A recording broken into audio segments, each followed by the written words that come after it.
Hello, everyone. Welcome to our last presentation in this session. I'm pleased to present Jay Young. He's with Rock Technologies. Jay Young has been an account executive with Rock Technologies for the past 5 years. He supports all North Carolina organizations looking to migrate their GIS to the cloud. Jay graduated from Purdue University and resides in Charleston, South Carolina. He's going to present Increasing GIS Resilience in North Carolina with the Cloud. Welcome, Jay. Great. Thank you very much. All right. Hey, everybody. The last session of the day. There we go. All right.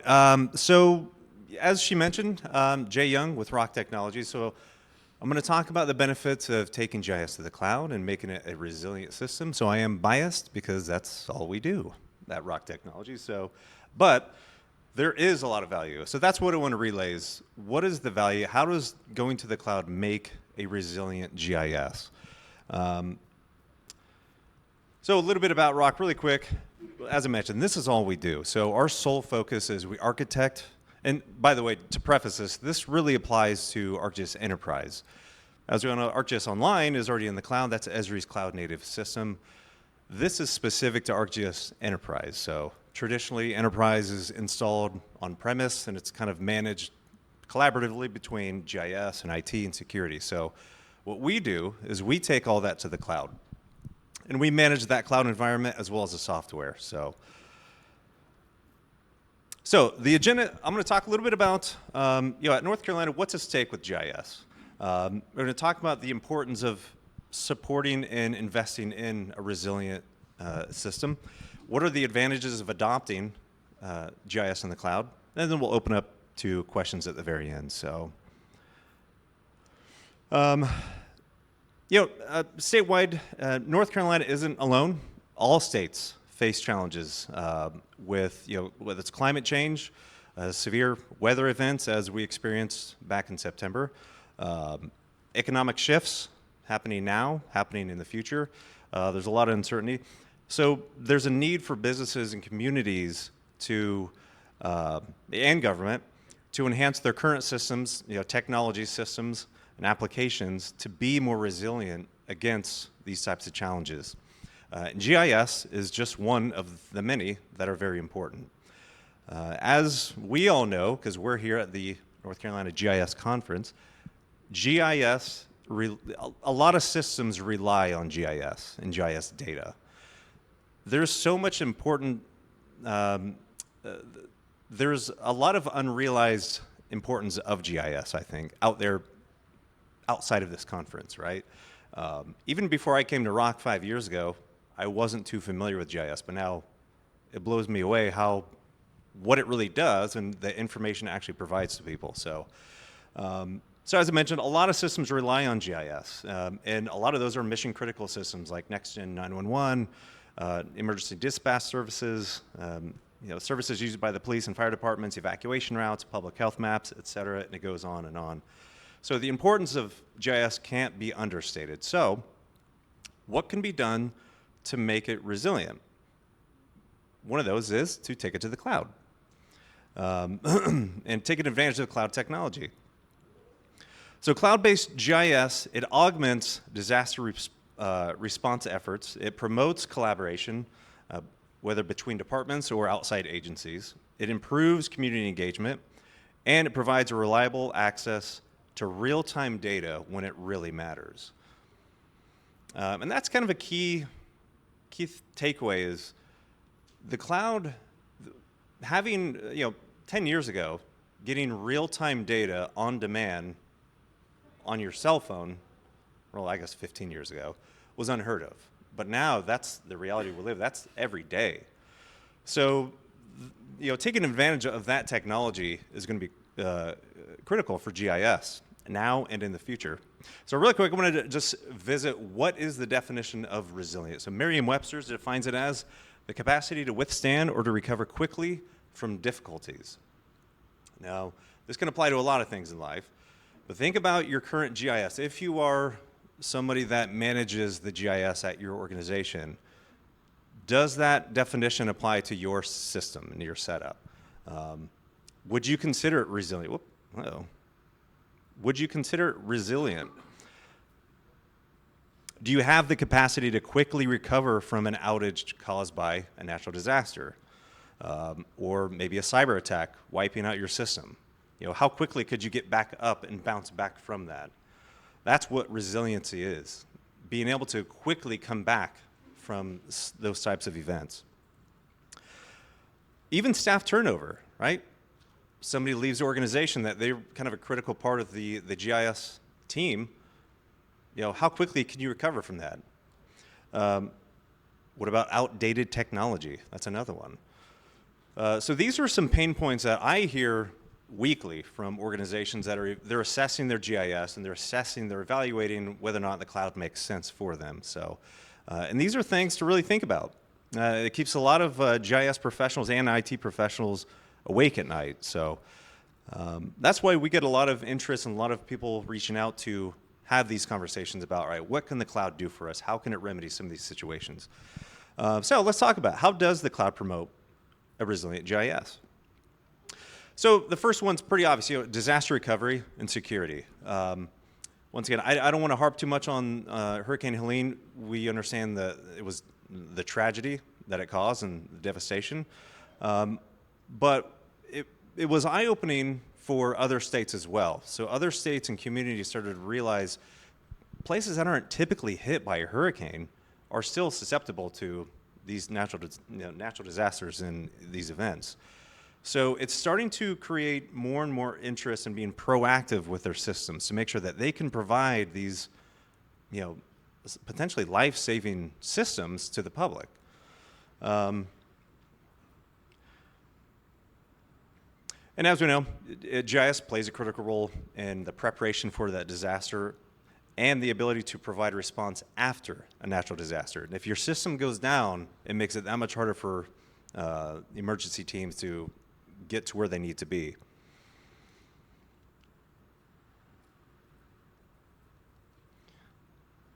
All right. And once again, hosting critical GIS services and any data in the cloud that can be accessed with a smartphone and cell service, that can be life-saving. It really can. Even if you don't have power, you could potentially still have cell service.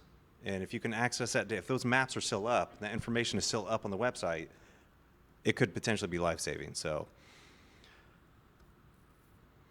improved accessibility and collaboration. There's kind of a nerdy, almost sounds like hip hop lyrics to talking about the cloud. You could be, collaborate, integrate, innovate, and I forget what the other one was, but somebody made a really nerdy song out of it once. But it's true though. The cloud really provides the opportunity to be able to collaborate with not just maybe your own departments within your organization, but outside organizations and outside applications. Think about how difficult it is integrations used to be, and sometimes still are, but REST APIs in the cloud make it much easier to integrate and to collaborate with other organizations and departments and even other systems. And once again, I always like to highlight real-time data on demand. It's pretty cool if you think about it.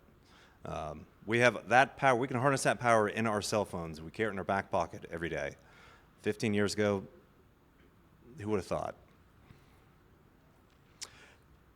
So the cloud also really, it provides a system that's scalable, it's flexible, and very performant.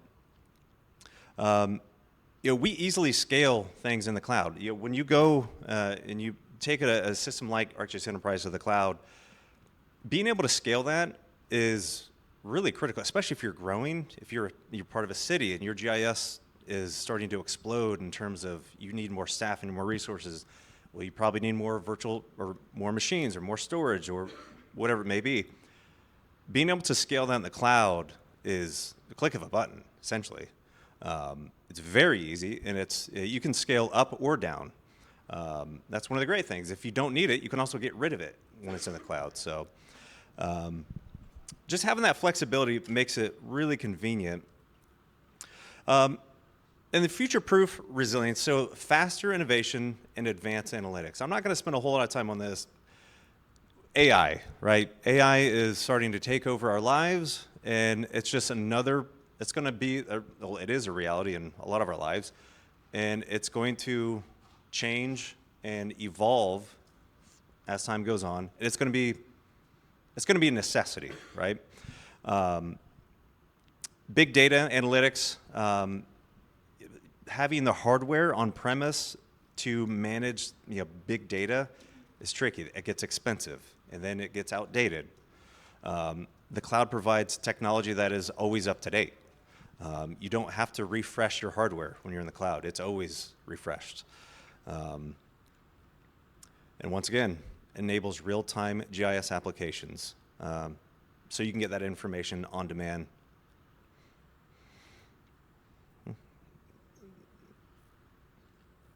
All right. Then also enhancing the public services and the experience. So the cloud can help advance not only the data integration and the system availability, which is great, but it also promotes really positive user experience. I'm sure many people have gone on a website or they've tried to load a map and they get that spinny wheel that just spins and there's a lot of latency, and it's annoying, right? You're not going to be enticed to go back to that site. You want to go to a system that's fast, it's performant, it's reliable, and that can yield a positive experience. And that positive experience is going to draw more people to it, and in turn, a performance system will yield positive community engagement. The more people that engage and approve of the public system that are typically funded by tax dollars, the better chances of securing funding to avoid budget cuts. We hear budget cuts all the time. Organizations come to say, hey, we're facing pretty severe budget cuts. Would it make sense to go to the cloud? Well, yes, actually it does. There's a lot of cost savings in the cloud. But if you have a pretty horrible system to begin with, there's a lot of room for improvement to make it a better experience for the end user. So speaking of those budget cuts and cost savings, there we go. Going to the cloud can help it's not budget cut proof, but it does help become budget cut resistant. You can reduce capital expenses related to the maintaining those physical on-site servers in GIS software. We know it's expensive. That hardware can be very expensive. You have to pay quite a few people to manage and support those servers. With the cloud, you have pay-as-you-go cloud pricing models, and you also have reserved instance pricing, where it gets pretty darn affordable, especially over a course of 3 to 5 years. If you look at the cost savings, it's tremendous. So the cloud also eliminates the need for the costly on-premise infrastructure upgrades. I think the average hardware life cycle is 3 to 5 years. 5 years is great, but take probably 3 to 4 years realistically. Then you've got to reinvest. So when it comes time to budget, you've got to figure out, sometimes you have to budget for 2 to 3 years out. And you got to pull out your crystal ball and figure out, what am I going to need in 3 years? Because I've got to account for it now. And that gets really tricky. You don't have to do that with the cloud necessarily, because you can scale and grow as you need to. You don't have to account for that budget long term.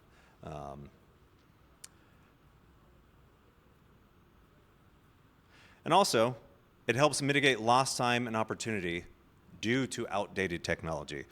AWS and Azure, we work, the cloud environments we work with are AWS and then Microsoft Azure. Those environments are fantastic. Google's also got a great cloud environment. AWS and Microsoft and Google, they are some of the biggest companies in the world. They invest a lot of money in research and making sure they have top-notch servers, because they want people to go to the cloud. So you're going to be on the best. It's going to be very reliable in a secure environment. That's one of the nice things. Although those companies are huge, they do invest a lot to make sure that it's a good system, and it's very worth the investment. So, so that is all I have today. I'd like to open up for any questions. Oh, clap first, please. Thank you. Yeah, any questions? No? Everyone wants to party. Yes, ma'am. So with GIS, and especially like ArcGIS Enterprise, have you had any issues with some of the automatic software updates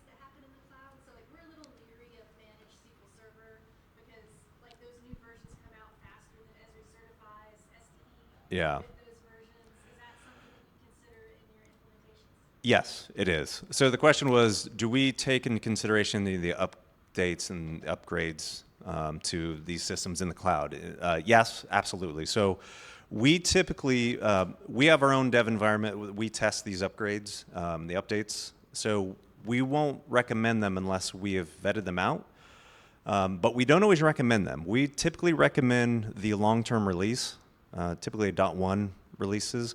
But that's one of the things that we consult with our clients, because when an upgrade's ready, we'll do it for them. It's all part of what we do. It's free. But it doesn't always make sense, because sometimes those upgrades don't play well with other applications that are tied into your GIS.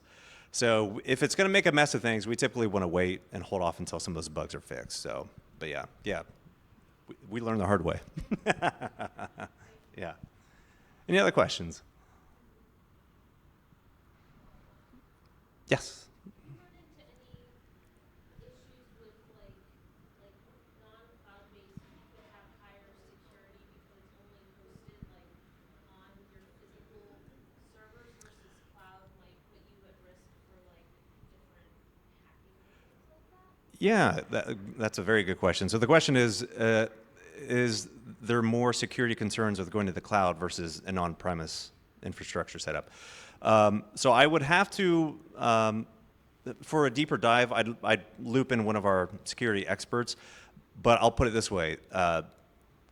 Believe it or not, it's the opposite, which I was thinking the same with you. I thought, well, if it's on-premise, it's not exposed to all the outside silliness. But the reality is, every time we get a cyber attack, somebody that has just gone through a cyber attack, it's from an on-premise system.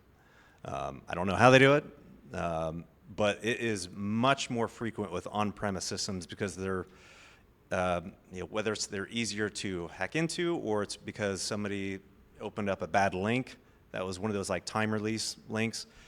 So there's a variety of ways that they can get into the on-premise systems, but we have never had any breach in any of our, and once again, a lot of this is due to the credit of AWS and Microsoft to making sure they have top-notch security. Once again, they wouldn't promote something if it were, at more risk for exposure. So, but even then, the security that you can place in the cloud, it can be as deep as you want. I mean, we have our own pretty tight security that we build these environments with, but a lot of organizations have their own very specific security standards that we just kind of bundle on top. So it's like putting a safe within a safe within a safe. So, yeah, good question. Any other questions? If not, I think happy hour is calling. So thank you very much.